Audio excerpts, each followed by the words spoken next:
ma shugaban Fulani mai Afirka. Dan gidan dan takarar shugabancin kasa na jam'iyyar APC Seyi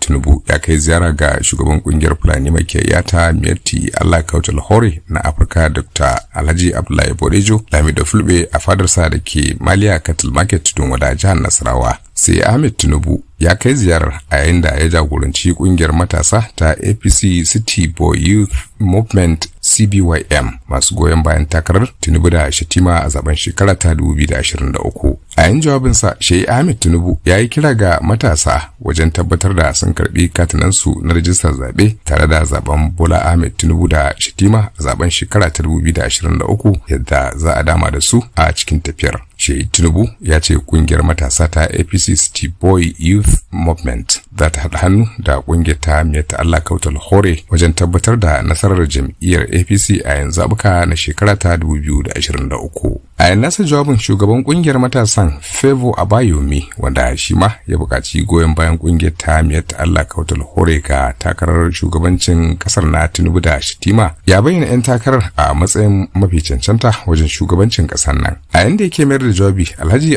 Bello Bodejo ya ce kungiyar Miyatti Allah Kautal Hore ta yanke shawarar marawa Tinubu da Shatima baya sakamakon tuntuɓar juna da aka yi da bangarorinta na sassa daban-daban da masu ruwa da tsaki da sauran jagororinta na al'umma a gasa baki daya. Haka zalika ya yi kira ga 'ya'yan kungiyar wajen mayar da himma akan tabbatar da nasarar jam'iyyar APC a zabukan shekara ta 2023 idan Allah ya kai mu, inda daga bisani ya karrama shi Bola Ahmed Tinubu da sarautar Fulani ta Sokajo Fulbe, wato jagoran matasan Fulani. A kwanakin baya dai kungiyar ta Miyatti Allah Kautal Hore wadda take da dumbin mambobi a ƙasar nan da nahiyar Afirka ta gudanar da taron nuna goyon baya ga takarar shugabancin ƙasa na Tinubu da Shatima a ƙarƙashin jam'iyyar APC a zaben shekara ta 2023 a garin Lafiya fadar gwamnatin jihar Nasarawa. Bello Bodejo sarki